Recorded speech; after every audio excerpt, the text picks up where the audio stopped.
أعوذ بالله من الشيطان الرجيم. بسم الله الرحمن الرحيم. إذا وقعت الواقعة ليس لوقعتها كاذبة خافضة رافعة إذا رجت الأرض رجا وبست الجبال بسا فكانت هباء منبثا وكنتم أزواجا ثلاثة فأصحاب الميمنة ما أصحاب الميمنة وأصحاب المشأمة ما أصحاب المشأمة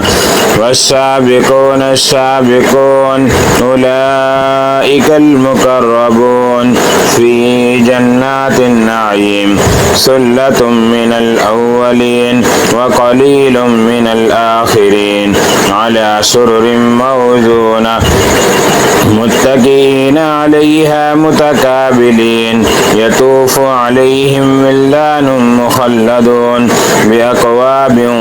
وأباريق وكأس من معين لا يصدعون عنها ولا ينزفون وفاكهة مما يتخيرون ولحم طير مما يشتهون وحور عين كأمثال اللؤلؤ المكنون جزاء بما كانوا يعملون لا يسمعون فيها لغوا ولا تأثيما إلا قيلا سلاما سلاما وأصحاب اليمين ما أصحاب اليمين في سدر مخضود وطلح منضود وظل ممدود وماء مسكوب وفاكهة كثيرة لا مقطوعة ولا ممنوعة وفرش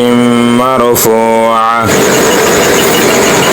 إنا أنشأناهن إنشاء فجعلناهن أبكارا عربا أترابا لأصحاب اليمين ثلة من الأولين وثلة من الآخرين وأصحاب الشمال ما أصحاب الشمال في سموم وحميم وظل من يحموم لا بارد ولا كريم إنهم كانوا قبل ذلك مترفين وكانوا يصرون على الحنث العظيم وكانوا يقولون أئذا متنا وكنا ترابا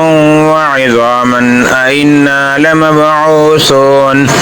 أوآباؤنا الأولون قل إن الأولين والآخرين لمجموعون إلى ميقات يوم معلوم ثم إنكم أيها الضالون المكذبون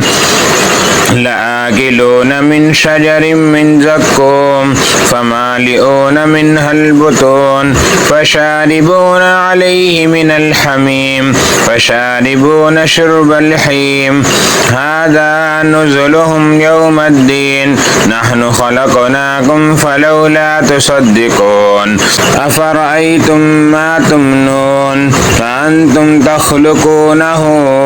أم نحن الخالقون نحن قدرنا بينكم الموت وما نحن بمسبوقين على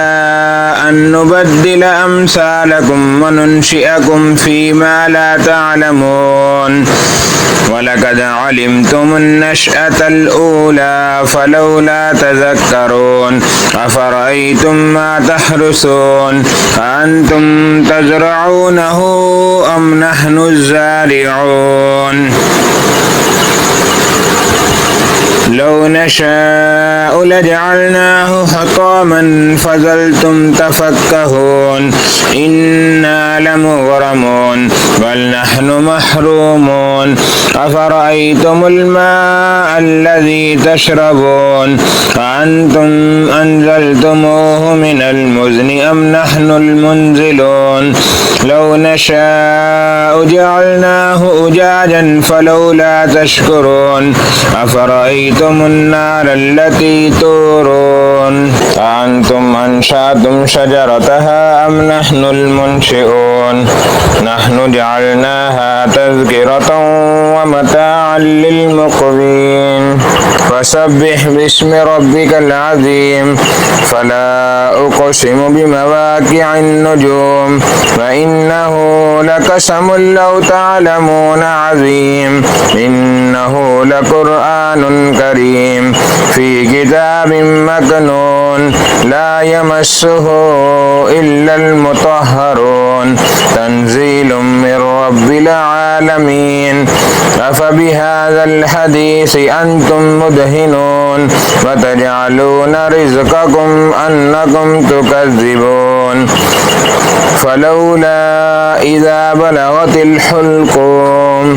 وأنتم حينئذ تنظرون ونحن أقرب إليه منكم ولكن لا تبصرون فلولا إن كنتم غير مدينين ترجعونها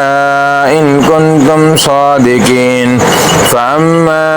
إن كان من المقربين فروح وريحان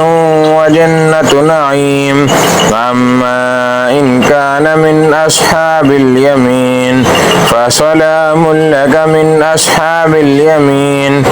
وأما إن كان من المكذبين الضالين فنزل من حميم وتصلية جحيم إن هذا لهو حق اليقين فسبح باسم ربك العظيم صدق الله العظيم